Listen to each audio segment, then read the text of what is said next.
Hey everybody, this is Lindsay Clyde, and I just want to tell you that this episode is brought to you by my free 10 Days to Social Media Freedom workbook. Are you feeling like your life is blah, your relationships are blah, your days are just blah? Yeah, I've totally been there. And I realized that it's social media that is sucking the life out of us. So I made this free resource, 10 Days to Social Media Freedom, to help you take a few days to take back your life. If you want it, go to learnliveloveyourself.com/no social media, or go to the show notes and click the link and download your free workbook today. learnliveloveyourself.com/no social media. All right, let's get into it.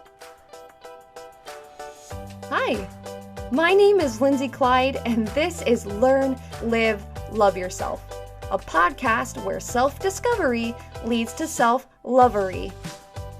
Each episode, I am delivering fun, practical ways to peel back the layers of your life and tap into that deep down you. Changing your mind one challenge at a time, this podcast will get you loving yourself better every day. It's time to grow. Come learn, live, love yourself with me. Episode 22, How to Know You Are Doing Enough. You work so hard. I mean, you are really doing so much, and I want you to know that I notice. I notice you. You are an octopus with so many invisible arms, simultaneously carrying, catching, caring, and cleaning so many different things. And at the end of every long day, there is probably something left on your to-do list. You did so much, but you didn't have time to get to everything. Tomorrow, you say to yourself, tomorrow. And tomorrow comes and you start again, doing so many invisible things with your invisible arms, always reaching and fixing and moving, and the day ends and you take a deep breath, only to think, tomorrow. I can finish that tomorrow. But one day you stop. The weight of all the many invisible things in your invisible arms feel too heavy to carry anymore. Who even appreciates me? Who even cares about what I do? Why am I even doing these things? Why does it feel like I can never do enough? How do we know when we are doing enough? And unfortunately, I have to tell you, this is an impossible question to answer. Enough. What does that even mean, enough? I looked it up. Enough. As much as is required. Okay, so how do we know how much is required? We could say that we, ourselves, as mothers and project managers of our households, determine what is required for that day. We write lists, make breakfast, pack lunches, drop off at school, exercise, make lunches again, put kids down for naps, do the laundry, take a shower, pick up from school, help with homework, do the dishes, make dinner, brush teeth, read a bedtime story, tickle arms, say prayers, finish some work, fold the laundry, get ready for bed, pass out. But then we look at that list and realize some things are missing, like kisses, hugs, conversations, teaching opportunities, sending thinking of you texts, praying for the husband who has a big presentation at work, self-care, fun time, etc. So we add that to our lists, and then the despair starts to set in. We realize that the list could literally never end. Literally. We use that word literally all the time.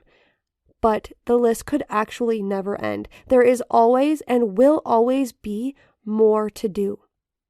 Think about it.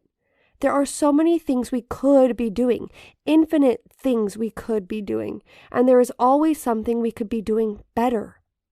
Always. You, at your very best, still not perfect. Won't ever be. So are you just going to completely give up and say, forget this? Or are you going to obsess harder and tell yourself, no, I could do it. I just need to work harder and do some more things? Enough. We can't quantify it. We can't count it. So we obsess over it. Think about one day where you actually accomplished everything you wanted to do. You were kind to everyone around you. You went out of your way to help someone. It's been a full, productive, and fulfilling day. You lie down in your bed and say, that feels good. I'm completely exhausted, but that feels fantastic. And then you peacefully drift off to sleep. I think I've probably maybe had one day like that ever. And I'm not even sure if I'm just making that up in my head. I must have had at least one day like that once upon a time, right? I mean, one day when I did enough. So we see why enough is a terrible word to judge our accomplishments by. And here's the secret. You will never do enough. Never. Because there is always more to do. So what do we think about that? What's our reaction? Do we put our heads down and say, well, I just got to work harder then. I can do it. I know I can. I just need to move a few things around or get less sleep.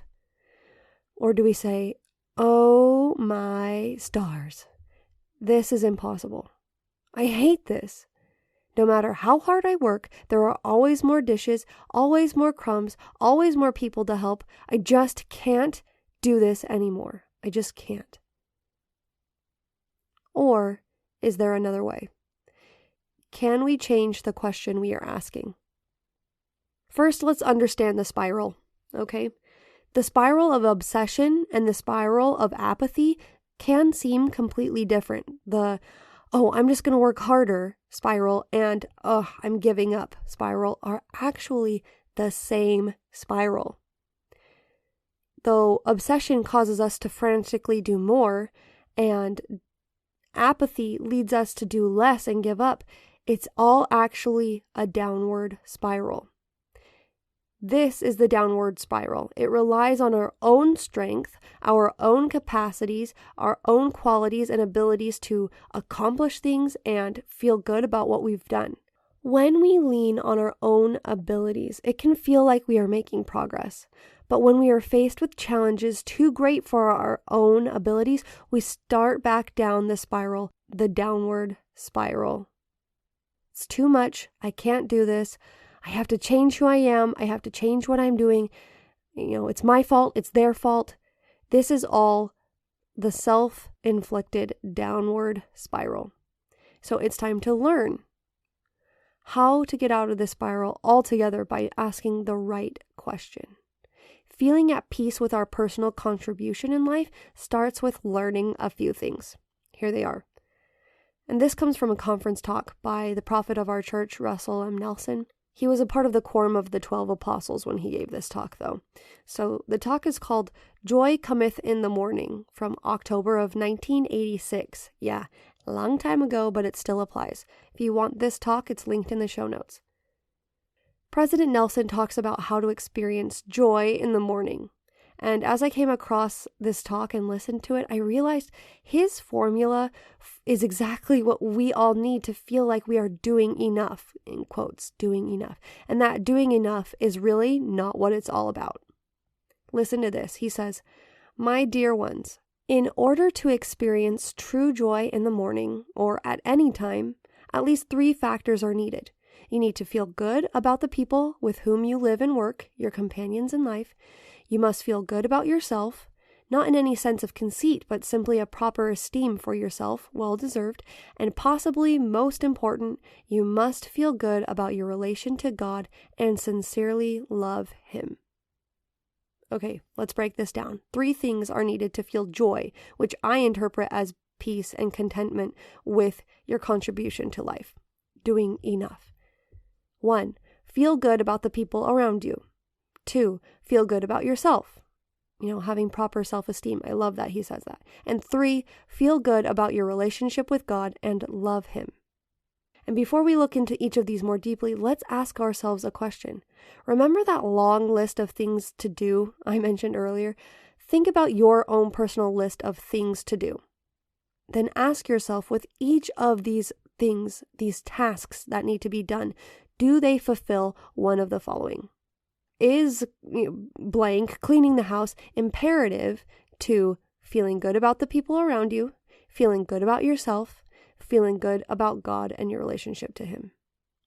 And maybe we need a clean house sometimes. That is definitely something that I need to feel peace and contentment. I love a clean house. But if a clean house comes at the expense of feeling good about my kids or about my husband, my priorities aren't straight. If the day is going crazy and you feel frazzled, like you're just going to lose it, we can ask ourselves these questions. By forcing myself to do blank, whatever task you're trying to do, is it helping me feel good about the people around me, feel good about myself, or feel good about my relationship to God? Asking ourselves these questions can center us when we feel like we are drowning in all of the expectations that have been placed upon us, and even the expectations we place upon ourselves. The main point I want to make about this, though, is that these mile markers don't focus on what you are trying to do so much as they focus on what you are trying to be. A good friend, a good person, a good child of God. And now as women and as perfectionists, we can still sometimes even twist this into a downward spiral. Am I being all that I can be? Am I good enough? There's that enough again. Not only am I doing enough, but am I enough? Do I have worth? Is what I'm doing and accomplishing making me into someone who can be admired or loved or well thought of or trusted? Learning to see these thoughts as downward spiral thoughts is the next step. We should not and cannot ever base our worth on what others think of us, or what others think of our looks, or our house, or our children, or our projects, or our goals. And here is a great parable that demonstrates this, not relying on other people's opinions to validate us, okay? It goes like this. A man and his boy needed to take their donkey down to a market a few towns over. They would sell this donkey so that they could have enough money to make it through the winter. The man, being kind and loving toward his son, told his son to ride the donkey down to the market. And as they passed through this first town, the first village, the villagers whispered and pointed at the man and his son. "What an inconsiderate son, riding the donkey while his father walks." And so, hearing the villagers, the man and his son switch, and so the father is now riding. And in the next town, the villagers say, "What an inconsiderate father, riding while his son walks." And so the father and the son look at each other and they say, "Well, why don't we both ride the donkey?"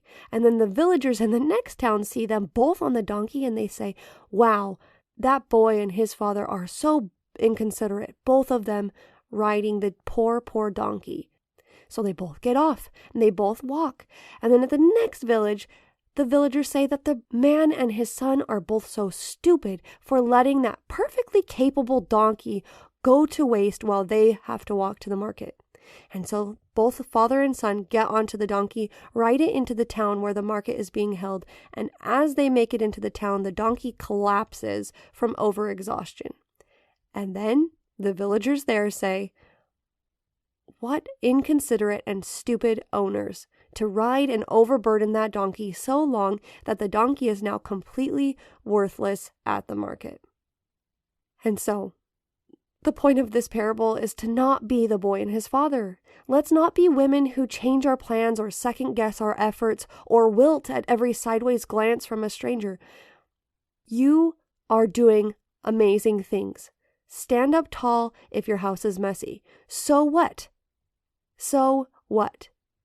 You have been putting your efforts elsewhere. We have to each individually have a plan that we can stick to, even when the world or those nasty villagers makes us feel unsure about how we are spending our time.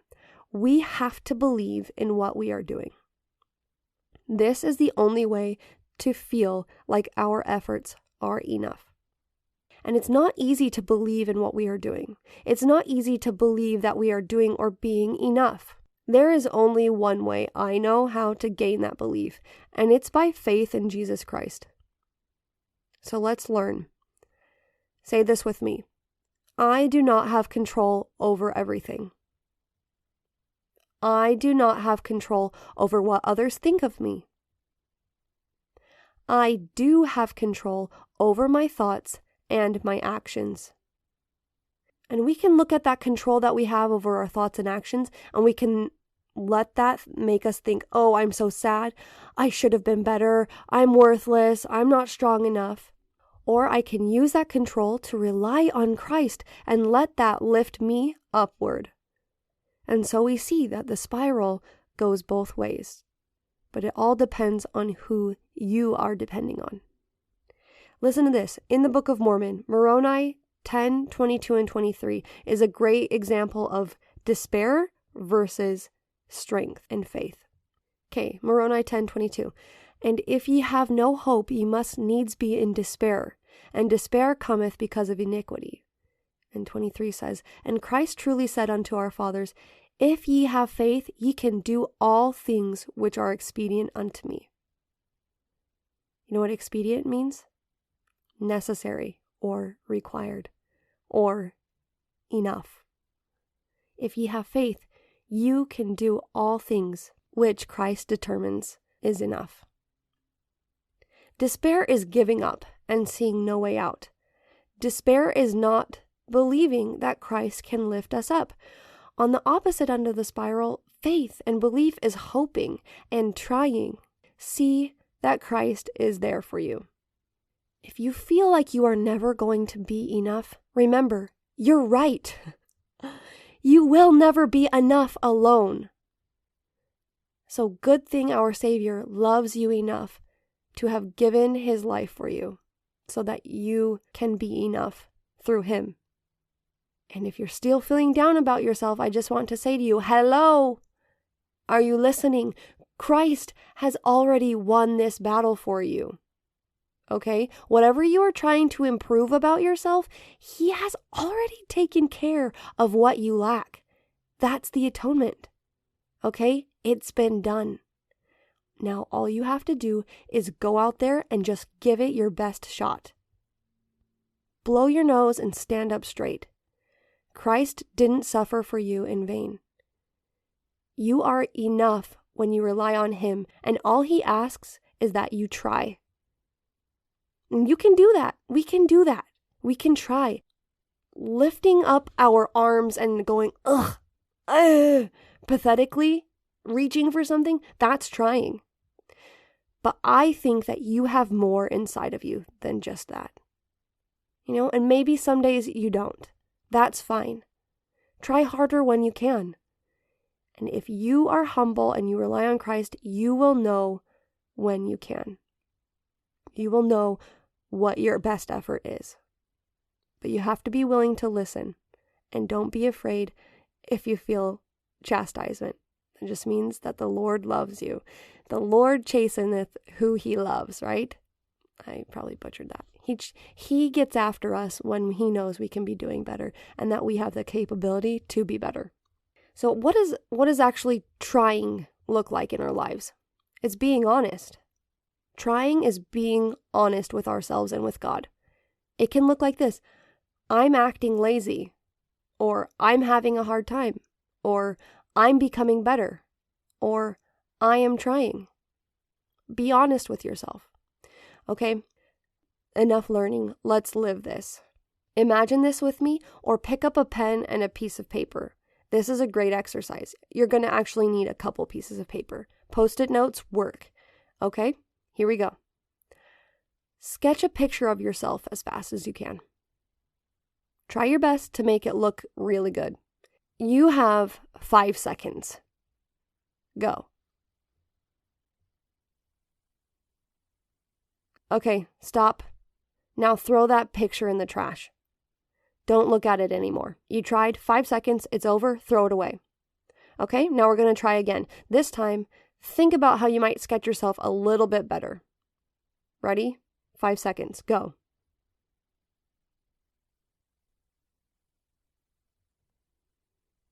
Time's up. Crumple it up and throw it in the trash. Don't stare at it. Don't dwell on how bad you look in that 5-second sketch. Throw it in the trash and let's do this again one more time. On your marks, get set, go.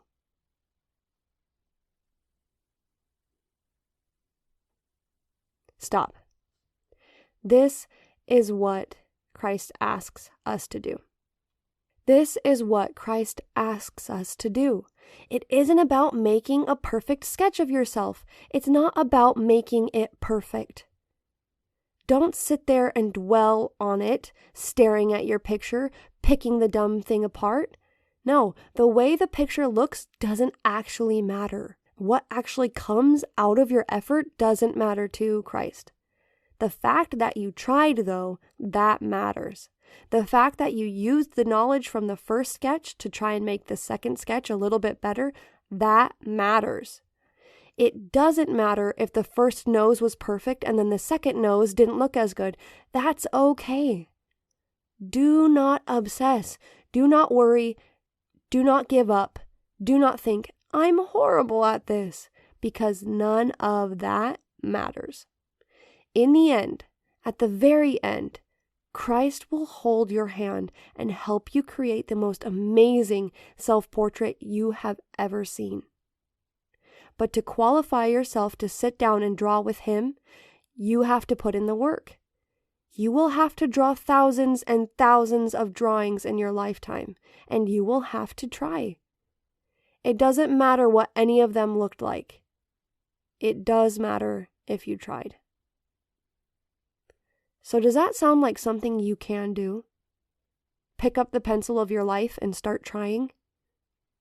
This is a long allegory just to say, give everything your best shot. And remember, your best might look different today than it did yesterday. Keep praying to feel like you are doing enough.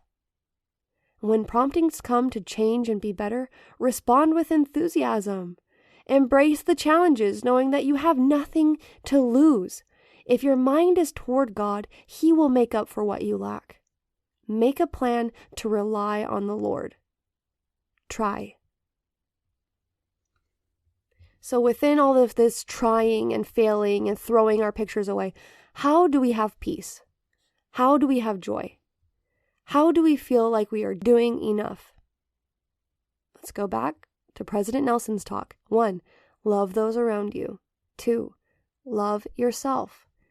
And 3, love God and stay close to Him. Amen. All right, pop challenge time. This week's pop challenge is this, Power of Practice challenge. Get it? Practice, trying, practice. It's not about perfection. It's about practice. Find something you feel like you haven't been good enough at recently. It could be a personal shortcoming. It could be feeling bad about the state of your house or the relationship with your spouse or your children or anything. Then make a plan. Don't be like the boy and his father who randomly used their donkey to try and please others. Make a plan to stick to when things get hard. Make room in the plan for when you come up short. And make a plan to rely on Jesus Christ to lift you upward when you feel like you're spiraling down. My plan looks like this.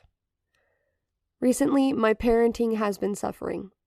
I am not having the relationship with my children that I wish I had. When I feel like I'm expecting my kids to behave in a certain way, I will ask myself, am I loving those around me, or am I selfishly thinking of myself and what I want others to see? Am I staying true to myself and acting according to the parent I want to be? And am I staying close to God? And am I peaceful enough to hear Him when He speaks to me? And then part of the plan is to put this in. When I mess up, I will say out loud, I made a mistake. I didn't stick to my plan. I didn't behave toward my children like I planned to. That doesn't make me a bad mom. That doesn't make me a bad person. It doesn't make me a failure. It does mean that I have room to improve, and so I will. I will pray for forgiveness. I will talk to my children about who I am trying to be, and I will try again. It isn't easy. Striving to be better never will be, but it is empowering. And it is possible for all of us. If this episode struck a chord with you, would you mind sharing it with a friend? Maybe someone who needs to hear that they are enough? Thanks for being here, everyone. I'm Lindsay Clyde, This is the Learn, Live, Love Yourself podcast, where we learn who we are, live true to who we want to be, and love ourselves better every day. See you next week. Bye.